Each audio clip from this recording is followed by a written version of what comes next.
جہاں تک ہمارے پاس اطلاعات موجود ہیں وہ یہ، اور خان صاحب اس کو اپنے کچھ انٹرویوز میں انڈورس بھی کر چکے ہیں کہ یہ جو آپشنز تھے یہ عمران خان صاحب نے آپشنز دیے تھے کہ ٹھیک ہے اگر وہ آپ کو ایکسٹینشن دے رہے ہیں تو ہم بھی، یہ خان صاحب کے جملے میں دہرا رہی ہوں، خان صاحب نے کہا تھا کہ اگر وہ آپ کو ایکسٹینشن دے رہے ہیں تو ہم بھی ایکسٹینشن کے لیے تیار ہیں، ہم دے دیتے ہیں، ہم ارلی الیکشنز کی طرف جا سکتے ہیں. تو یہ 3 آپشنز وہ تھے جو عمران خان صاحب نے دیے تھے. اور کیونکہ خان صاحب کا ایک اپنا طریقہ کار ہے، وہ لوگوں سے نہیں بات کرتے ہیں. آج بھی پی ڈی ایم کی گورنمنٹ آج سے کچھ عرصے پہلے تک یہ کہتی رہی کہ خان صاحب آئیں بیٹھیں. پرسوں بلاول نے جو دھمکی دی ہے وہ بھی انہوں نے یہی کہا ہے کہ خان صاحب آخری بار آپ کو کہہ رہے ہیں کہ آپ آ جائیں ایوان میں بیٹھیں. انہوں نے کہا کہ ورنہ جو ہوگا، بالکل ورنہ جو ہوگا. تو ابھی بھی خان صاحب کو یہ آفر کی جا رہی ہے کہ آپ آئیں، آ کے بیٹھیں. اقتدار میں جو پارلیمنٹ کا کام ہے وہ پارلیمنٹ کے اندر بیٹھ کے ہوتے ہیں، سڑکوں پہ بیٹھ کے نہیں ہوتے. تو وہ جو میں بات کر رہی تھی، جو ثنا نے جس کی طرف نشاندہی کی، جس طرف اشارہ کیا، وہ عمران خان صاحب نے آپشن دیا تھا. سیکنڈلی یہ جو ہم ایک شخصیت کی بات کر رہے ہیں، اب سے اس وقت سچویشن کیا ہے، ہم بدترین دور پر کھڑے ہوئے ہیں اور آگے سچویشن بھی یہی ہے. سارا ثنا بتا چکے ہیں کہ ہم کہاں پر تھے اور کہاں پر ہم آ گئے ہیں، اور مزید خدا نہ خواستہ ہم کس طرح سے اللہ نہ کرے ڈیفالٹ کی طرف جا سکتے ہیں. تو ان ساری چیزوں میں صرف اور صرف نقصان ہوا ہے پاکستان کا. جس شخصیت کا نام آ رہا ہے، جاوید چودھری صاحب نے اپنے کالم میں اس کا تذکرہ کر دیا، اس پوری سچویشن کا تذکرہ کر دیا. انصار عباسی صاحب نے اپنے کالم میں پورا تذکرہ کر دیا. وہ 4 شخصیات جو ہیں وہ اپنی اپنی ارلی ریٹائرمنٹس لے کے، کچھ ریٹائرمنٹس لے کے وہ آرام سے ایک خوشحال زبردست سی زندگی گزار رہے ہیں. اور یہاں پر جو نقصان ہو رہا ہے وہ پاکستان کا ہو رہا ہے، وہ صرف اور صرف پاکستان کا ہو رہا ہے. ایک نیا فارمولا پیش کیا جا رہا ہے اس وقت ٹیکنوکریٹ گورنمنٹ کا. اگر گو کہ گورنمنٹ کی طرف سے کہا جا رہا ہے کہ نہیں جی اس طرح کا کچھ ہم سوچ ہی نہیں رہے. اگر یہ ہو بھی جاتا ہے، اگر ٹیکنوکریٹ گورنمنٹ کی طرف ہم چلے بھی جاتے ہیں، تو دیکھیں یہ خان صاحب کو تو اس میں کوئی فائدہ نہیں ہونے جا رہا. پاکستان کا اس میں کتنا فائدہ ہوتا ہے یہ دیکھنا پڑے گا، اور اس میں آگے 2 سال لگیں گے. اور 2 سال کے لیے باقی پارٹیوں کے لیے سسٹم سے باہر رہنا بھی کوئی فائدہ مند ہے یا نقصان دہ ہوگا؟ تو پھر کیا ہوگا؟ وہ جو سیاسی عدم استحکام ہے نا اس وقت، جو پچھلے 1-1.25 سال سے ہے، پچھلے 1.5-2 سال مسلم لیگ نون سڑکوں پر رہی، انہوں نے کوشش کی کسی طرح سے ایجوٹیشن کی جا سکے، اور پھر پورا 1-1.25 سال عمران خان صاحب ایجوٹیشن کرتے رہے، اور ابھی پھر خان صاحب کہہ رہے ہیں کہ ہم پھر سڑکوں پر آ رہے ہیں. تو یہ جو عدم استحکام، سیاسی عدم استحکام ہے نا، یہ تو مجھے اگلے سال بھی ختم ہوتا ہوا نہیں نظر آتا. بینش سلیم نے بھی ہمیں جوائن کر لیا. بالکل ایک لاسٹ پوائنٹ میں ایڈ کرنا چاہوں گی، جو سب سے امپورٹنٹ چیز ہے وہ یہ ہے کہ جو باقی تمام لوگ ہیں جو ان تمام چیزوں میں انوالو رہے، جن کا نام آتا رہا، کیا ان کے خلاف بھی کچھ ہوگا یا وہ آرام سے زندگی گزارتے رہیں گے اور جو پاکستان ہے وہی سفر کرتا رہے گا؟ یہ ایک بڑا سوال ہوگا. بالکل بہت شکریہ آپ نے ہمیں جوائن کیا. آج ہم ایئر اینڈ ایک پروگرام کر رہے ہیں جس میں پچھلی تمام چیزوں کا جائزہ لے رہے ہیں، اور آپ کا اوپینین اس میں بہت اہم ہے کیونکہ آپ بڑے سخت سوالات سال بھر سیاستدانوں سے کرتی رہی، ان کو جواب دے کرتی رہی. تو کچھ بتائیے گا آپ کے لیے، آپ کو اس بات کا جواب ملا بینش کہ یہ تمام ایکسرسائز عمران خان صاحب کی حکومت کو گھر بھیجنے کی پچھلے اس سال جو رہی وہ کیوں کی گئی، اور آپ کی نظر میں یہ کیسی رہی؟ اس سے ملک کی جمہوریت کو اور ملک کو فائدہ ہوا یا نقصان ہوا؟ Thank you very much. اب سال کا اختتام تو ہم اسی طرح ہی کر رہے ہیں سڑکوں پر. میں نے تو آپ کو اسٹوڈیو میں جوائن کرنا تھا، لیکن الحمدللہ ٹریفک کے عالم یہ ہیں کہ مجھے لگتا ہے کہ اگلے سال بھی ہم ٹریفک تو کنٹرول کر نہیں سکے. ہم ایک ایسی قوم ہے جو ٹریفک تو کنٹرول نہیں کر سکے، ہم نے باقی معاملات پاکستان کے کنٹرول کرنے ہیں. لیکن آپ نے جو مجھ سے سوال پوچھا ہے، جو پوری ایکسرسائز عمران خان صاحب کو گھر بھیجنے کی تھی، یہ پہلی دفعہ تو ایسا نہیں ہوا. ہاں، ووٹ آف نو کانفیڈنس کے نتیجے میں پارلیمانی طریقے سے پاکستان کی تاریخ میں پہلی بار ہوا کہ ایک وزیر اعظم گھر گیا، لیکن اس کا جمہوریت کو کوئی فائدہ نہیں ہوا، اس کا پاکستان کی عوام کو بھی کوئی فائدہ نہیں ہوا، کیونکہ اپیرنٹلی پرائم فشائے ہمیں یہ بتایا گیا کہ عمران خان کو اس لیے ووٹ آف نو کانفیڈنس کے ذریعے گھر بھیجنا ہے کیونکہ مہنگائی بہت ہو گئی ہے، وہ ملک کو سنبھال نہیں پا رہے ہیں. لیکن ہم نے دیکھا مہنگائی تو اب بھی کم نہیں ہوئی، ڈالر تو اب بھی 250 سے اوپر ہے. آنے والے سال میں یعنی کہ 2 دن کے بعد 2023 میں ڈالر اوپر جا رہا ہے، پیٹرول بھی اوپر جا رہا ہے. جنوری، فروری، مارچ پاکستان کی عوام کے لیے کسی عذاب سے کم نہیں ہے. یہ بینش سلیم نے، یہ ماہرین معیشت بتا رہے ہیں. ایک چیز.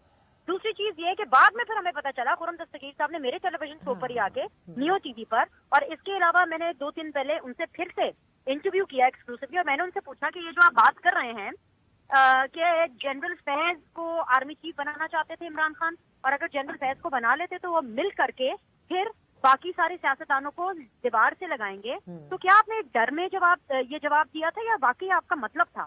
انہوں نے 2 دن پہلے بھی اس بیان کو انڈورس کیا کہ ہمیں یہ بتایا گیا کہ بیسیکلی عمران خان کو گھر بھیجنا ان سیاستدانوں کا ڈر تھا جن کو شاید بیلٹ باکس پر یقین نہیں، یہ ان سیاستدانوں کا ڈر تھا جن کو شاید عوام پر یقین نہیں ہے کہ عوام باہر نکلے گی اور ووٹ ان کو دے گی.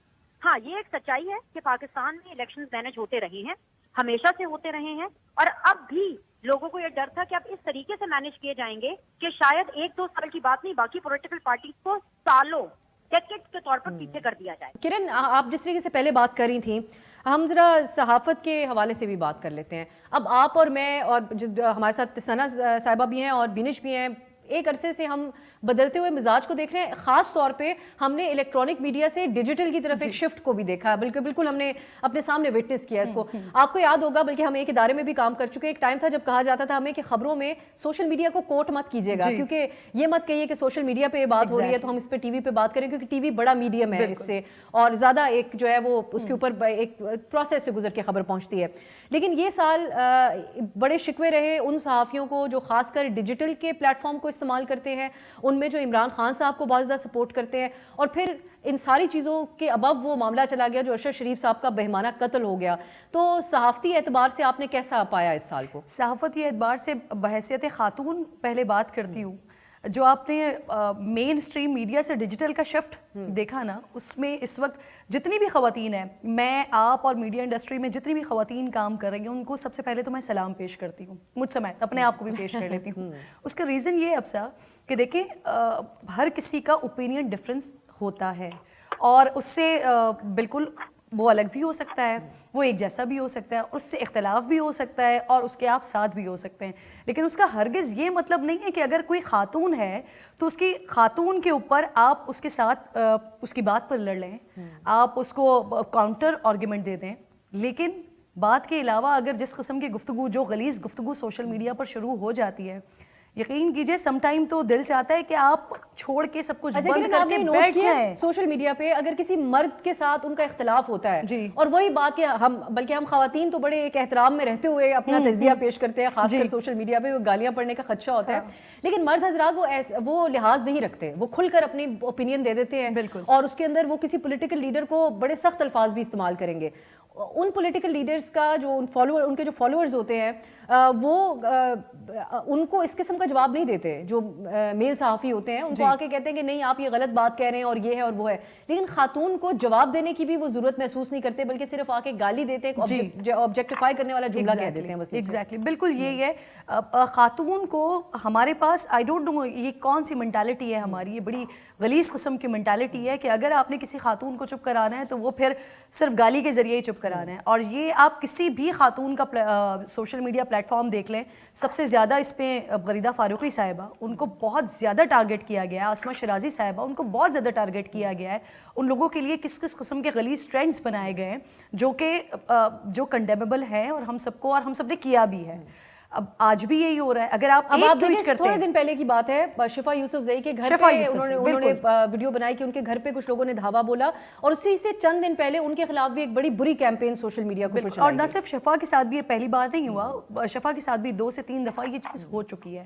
اور تمام کو یونٹی کی بہت زیادہ ضرورت ہے, ہم سب کو. اچھا, ہمارے پاس یہ مسئلہ بھی بہت زیادہ ہوتا ہے ابسا کہ اگر کوئی پرابلم آ رہا ہے, اگر کوئی خاتون ٹویٹ کر رہی ہیں, اگر کسی نے اپنا کوئی کاؤنٹر آرگیومنٹ اس کے پاس آیا اور اس کے پاس گالیاں شروع ہو گئیں, تو اس کے بعد بہت سارے ایسے لوگ ہیں جو اس پر آ کر شاید اس کے لیے کوئی ایسی بات بھی نہیں کرتے جو شاید ہونی چاہیے. اور جہاں آپ کا پارٹی اوپینین مل رہا ہے, جہاں آپ کا ذہن مل رہا ہے, وہاں پر آ کر آپ لکھ رہے ہوتے ہیں. میں اور شفا, ہمارے آبویسلی ڈفرینس ہے, اوپینین ڈفرینس ہے. میں لکھتی بھی ہوں, بہت کچھ لکھتی ہوں. ہر دو صحافیوں کا ہوتا ہے, میرا اور آپ کے درمیان بھی ہوگا آبویسلی. تو صحافی ہوتا بھی وہی ہے بیسکلی, جس کا اپنا اپنا اوپینین ہو. اگر آپ کسی اور کی اوپینین پہ بات کریں تو پھر آپ صحافی کہاں رہے ہیں. اس کے باوجود بھی اگر آپ کسی کو بیک کر رہے ہیں تو اٹ مینس کہ آپ کے اندر کچھ تو انسانیت ہے. مطلب آپ اتنا زیادہ اپنے آپ کو اتنا کیوس اور اتنا پولرائزیشن تو نہ ہو کہ آپ کسی کو بھی کچھ بھی سوچ کر اور کچھ بھی بولنا شروع کر دیں, اور کم از کم اس کو سپورٹ. اس پہ بات کرنا آپ کا بہت اہم ہے, کیونکہ کئی دفعہ لوگ جو ہمیں سوشل میڈیا پہ لکھ رہے ہوتے ہیں وہ سمجھتے ہیں یا ہم پڑھتے نہیں ہیں یا ہمیں اس کا کوئی اثر نہیں ہوتا. بینش, جو ارشد شریف صاحب کا قتل ہوا اس نے تو ہلا کے رکھ دیا ہماری پوری انڈسٹری کو. ارشد صاحب ایک ایسی شخصیت تھے جو کہ ایک ہاؤس ہولڈ نیم تھے, پاکستان میں بچہ ان کو جانتا تھا, اور ہم سب کے لیے بھی ایک سورس آف انسپریشن وہ رہے ہمیشہ سے. لیکن کیا آپ سمجھتی ہیں کہ اس کے بعد ہمارا صحافتی طبقہ ڈی مورلائز ہوا ہے, اس حد تک ہوا ہے؟ اور میں ذاتی طور پہ ایسے صحافیوں کو جانتی ہوں جن کی فیملیز نے بھی ان کو منع کیا کہ اب آپ اس قسم کی رپورٹنگ نہ کریں, کیونکہ یہاں پہ تو انسان کی جان کی بھی قدر نہیں اور پھر بعد میں کوئی پوچھنے والا بھی نہیں ہوتا. تو اور کیا وجہ ہے کہ ارشد صاحب کا قتل بھی سمہاؤ مجھے نظر آتا ہے کہ ہمیں اس طریقے سے متحد نہیں کر سکا پاکستانی میڈیا کو؟ پہلے بھی کئی واقعات پیش آئے, ڈفرینسز رہے, تو آپ کیسے دیکھ رہی ہیں, کیا سمجھتی ہیں؟ صحیح صحافی ہے وہ کبھی بھی اپنی فیلڈ اس بیس کے اوپر چھوڑ کر نہ کبھی گیا ہے اور نہ کبھی جائے گا کہ اس کی جان کو خطرہ ہے.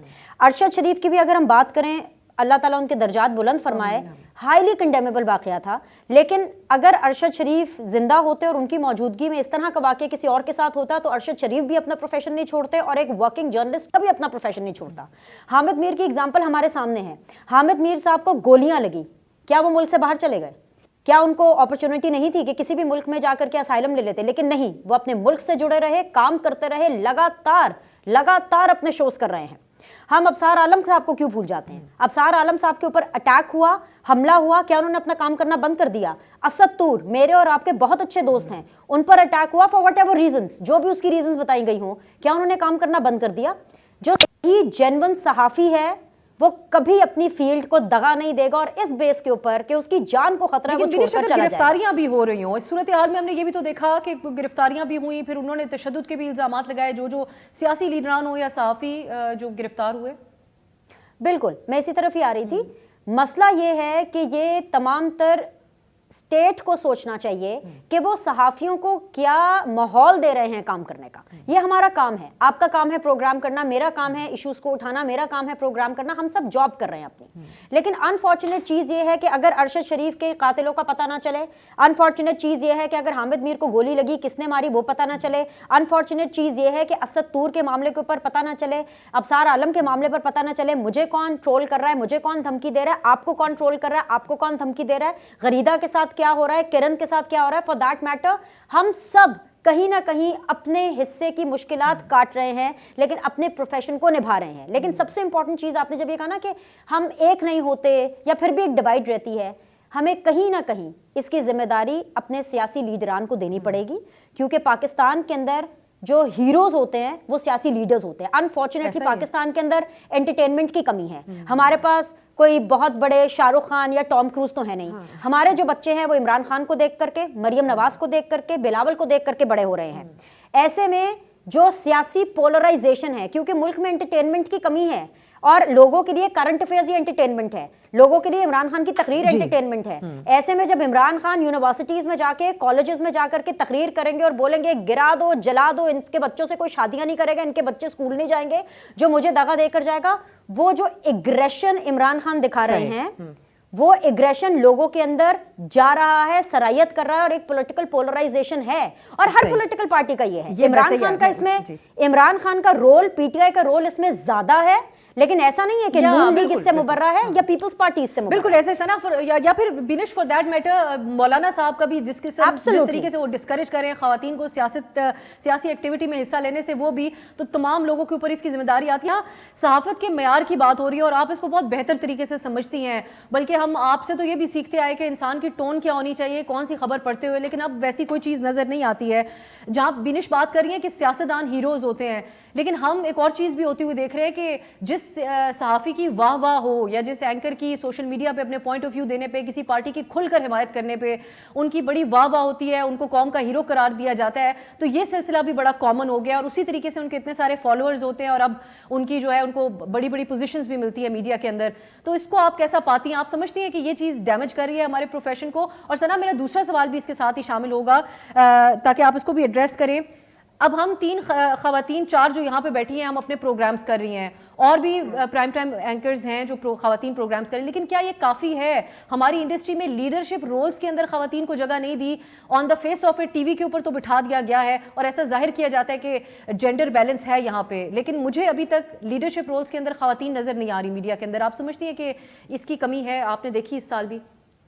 دیکھیں ابسا ویسے تو آپ کے ساتھ میری بڑی قریبی دوست بیٹھی ہوئی ہیں اور میں ان کو بھی ہیرو سے کم نہیں سمجھتی ہوں، کیونکہ ان کے بارے میں ان سے بڑا ڈرتے تھے لوگ جب یہ ہمارے ساتھ کام کرتی تھی. آن اے لائٹر نوٹ، ہیرو کوئی بھی بن سکتا ہے لیکن اس کے لیے صلاحیت ہونی بڑی ضروری ہے. ہم نے خان صاحب کو بھی آئیڈیلائز کیا، اس سے پہلے میاں نواز شریف صاحب کو بھی ایک دور میں آئیڈیلائز کیا گیا، بینظیر بھٹو صاحبہ کو بھی آئیڈیلائز کیا جاتا تھا. میں دو چھوٹی سی مثالیں دوں گی جو میری کولیگ نے کوٹ کی ہیں.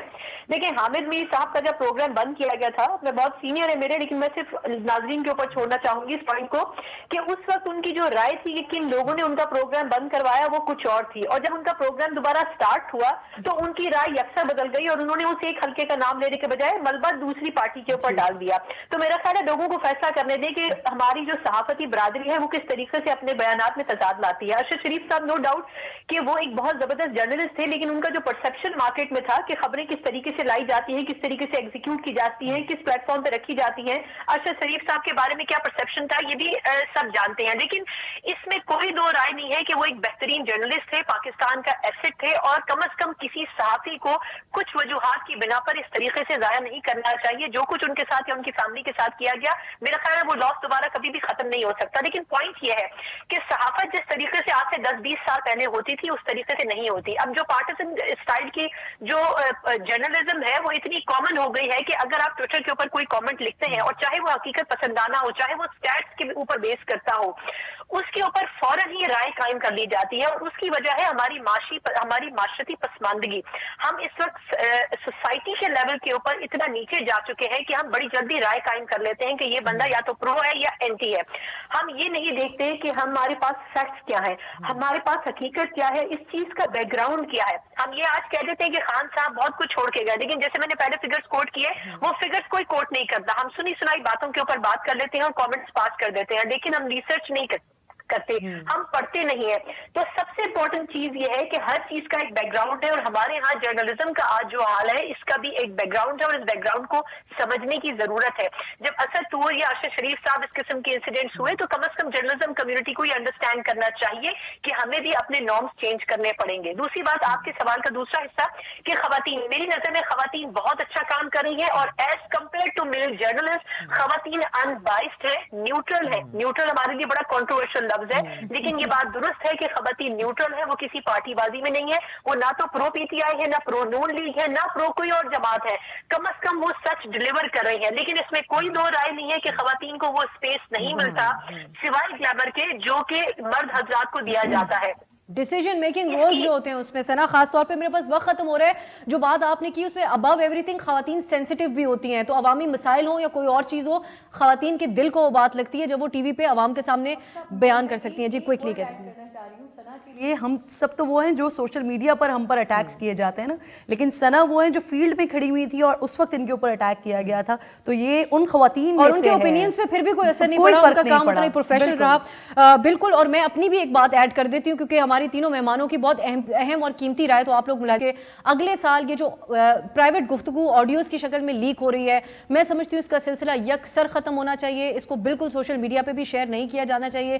جو سوشل میڈیا یوزرز ہیں اس کو بھی ان چیزوں کا بائیکاٹ کرنا چاہیے، کیونکہ ہمارے لیے یہ بڑی ایک فلدی چیز ہے جس کو ہم کور کرنا تو بہت ہی مشکل بات ہے، بلکہ ہم سمجھتے ہیں کہ ایسی چیزوں کو منظر عام پر بھی نہیں آنا چاہیے.